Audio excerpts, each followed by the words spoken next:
Hi, and welcome to episode number 50 of Basha's Thoughts. Let's talk about miracles and magic. Well, kind of. I was wondering, is it possible to somehow make it more likely that our life will be filled with these little miracle moments, magical moments that seem so deeply satisfying and awe-inspiring? Is it possible to do something so that our life becomes more densely filled with such occasions? To start with, I was thinking about what is this miracle type of moment? What is this magic? What are the essential components of it? And a component that I can see is that of wonder, that of surprise. If you think about a magic show and a child watching a magic show, there is that element of surprise that in some sense expands your world vision, and you think, wow, I never thought that was possible. Look, that lady can float. Or maybe as an older person, you might have watched a mentalist perform, and for a split second, it looks like he can actually read your mind. Wow! It's actually happening right now. How is this possible? And so there is this expansion, this wonder, this wow type of moment. It often is something surprising. Also, for these magical moments to become truly satisfying, we would like them to fit into everything else that we have experienced and to somehow get a bigger picture of everything, so that in a sense it will create a meaningful moment and you will feel, wow, actually this surprising thing, this magical and awe-inspiring thing was inevitable, and now I see it. Wow, so this is how it always was, and this is why this has always worked this way. Now I can see it. It is truly meaningful and satisfying. My world picture has expanded and it's meaningful. It's not just chaotic, it's not just a little tiny detail that's not relevant to anything else. It's actually relevant to everything. It's deeply meaningful. And so whenever we have these surprisingly beautiful and yet inevitable types of moments, we are living in a creative, artistic way. This is when art can really reach us. When art is this awe-inspiring and yet inevitable experience, it can touch us deeply and on many levels. So this is how we create great art, and this is how we can be creative and creative beings. And it is when we get to experience those moments that our lives become these densely packed, miracle, magical experiences. All right, so these might be some of the components of it, but how do we create them? That's a good question. Well, it seems that an important part is openness. In order for us to be able to have a magical moment, we need to be open to it. We need to be open to seeing something different, seeing something surprising.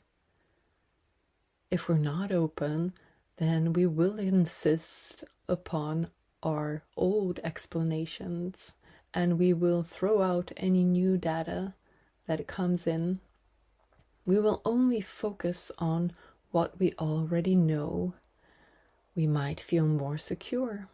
This is more certain, and we know, and so there is no risk to damage to our ego in any way, to our survival, because we already know.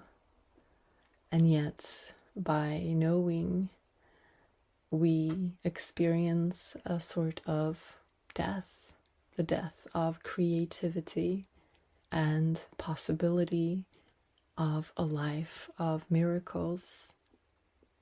So, openness is indeed a prerequisite, and it is when we are open to it that we can be surprised and even completely overcome by beauty.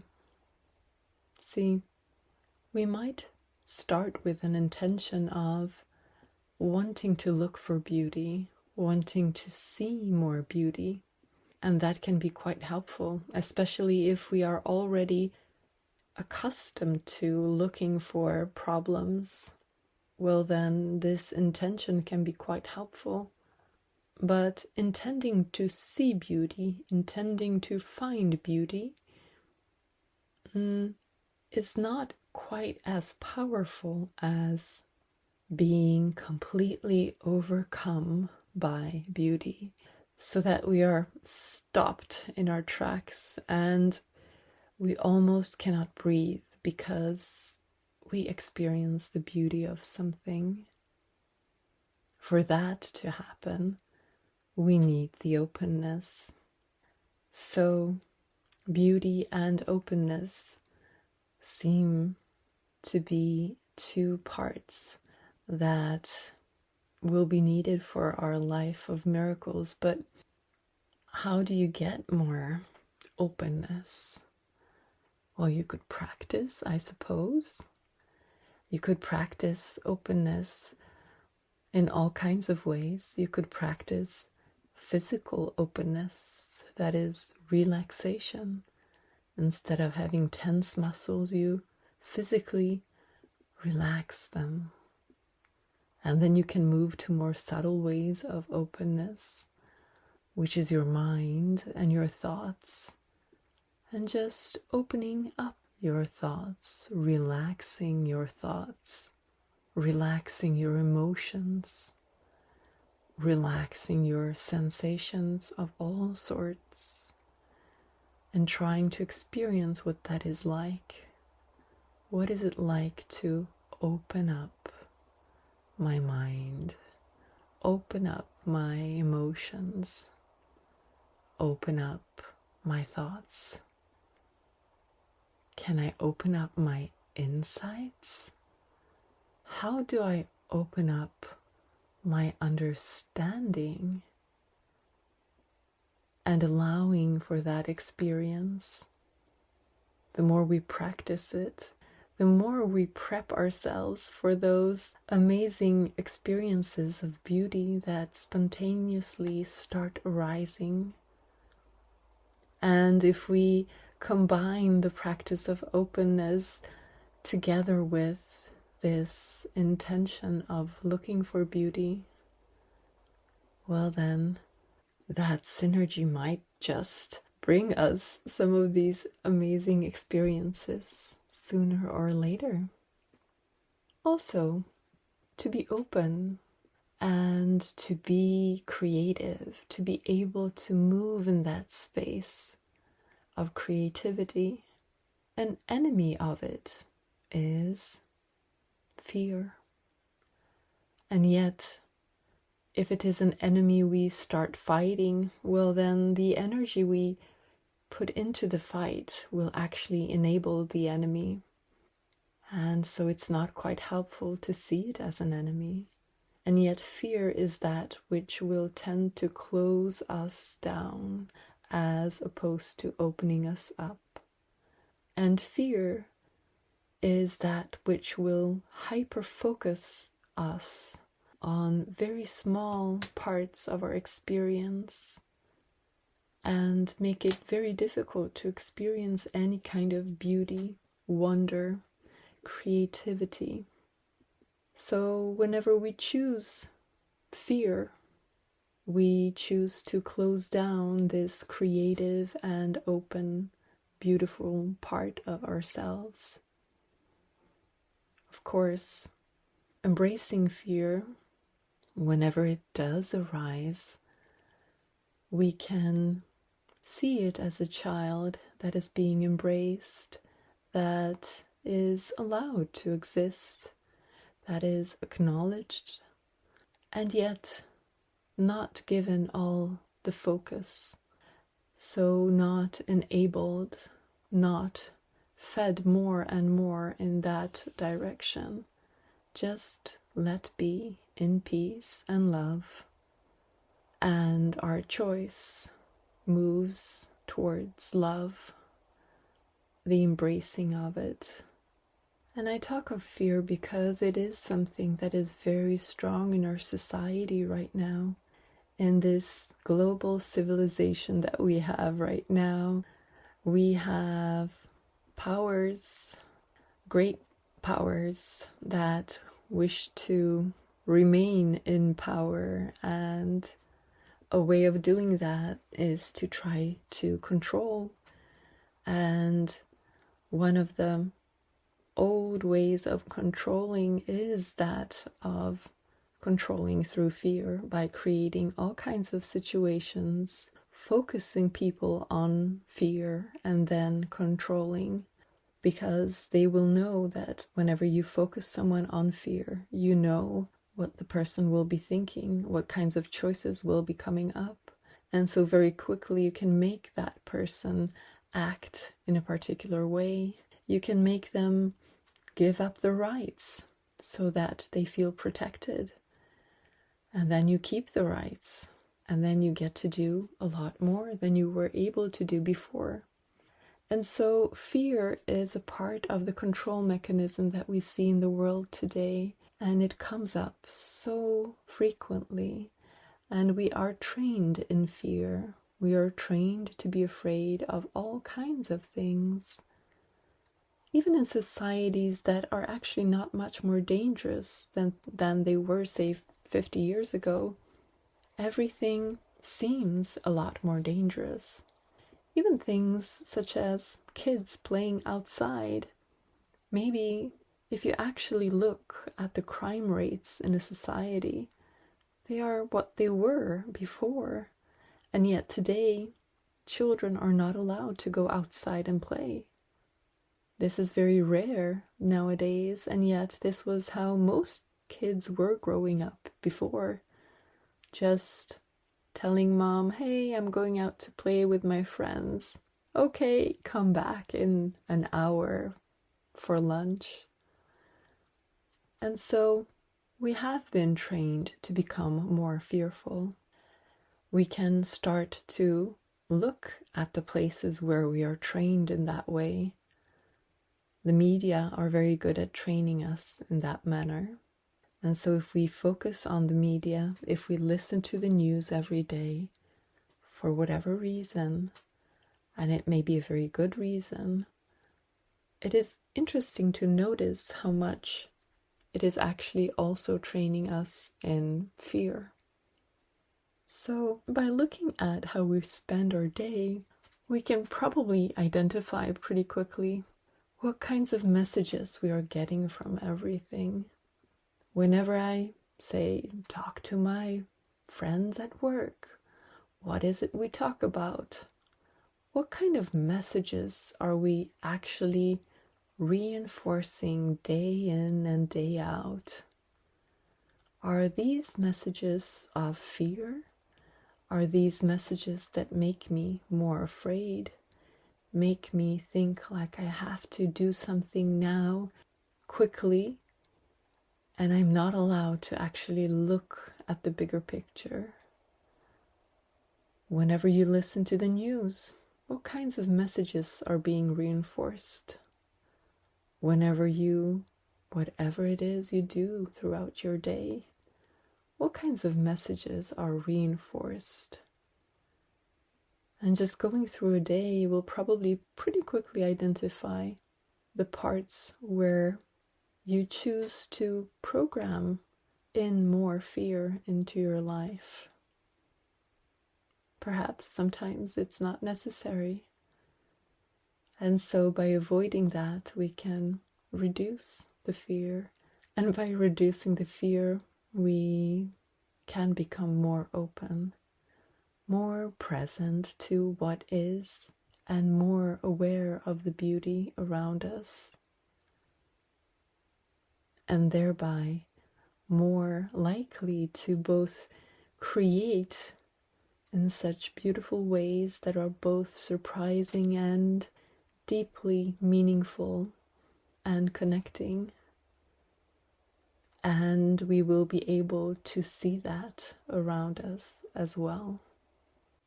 Fear is helpful for survival, but it is not helpful when it hijacks our life, when it is this super sensitive button that as soon as you come near it, a trauma is released and you become blind to many things, and you can no longer see where you are, what you're doing, because you're reacting to an old trauma, or you're reacting to something that you have been told, and you're not here now actually experiencing what is.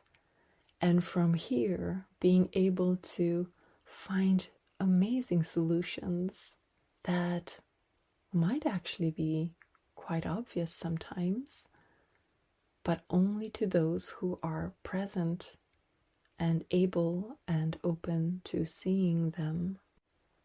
This state of wonder and openness and creativity and beauty that is overwhelming sometimes is also the state of love.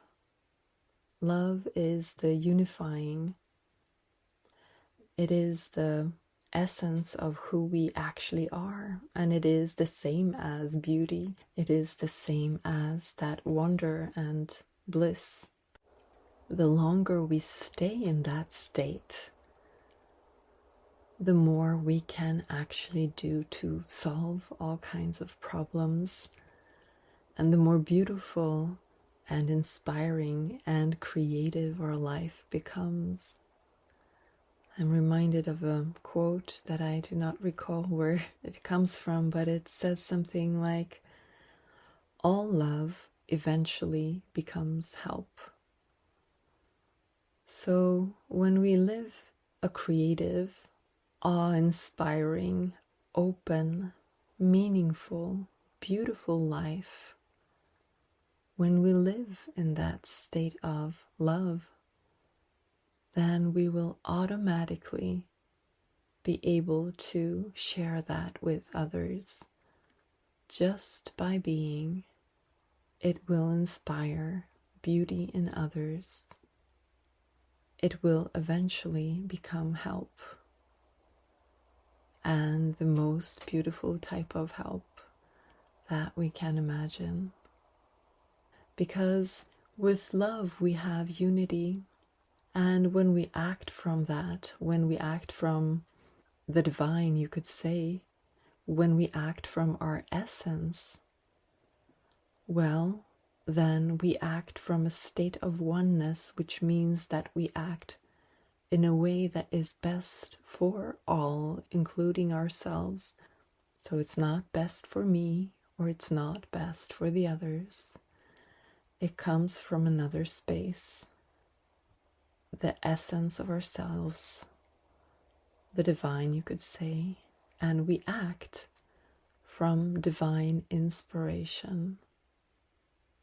The more we dwell in that space, the more time we spend in total relaxation, openness, the easier it becomes to live from it. And so our life will become more densely filled with miracles the more time we are able to spend as ourselves in ourselves.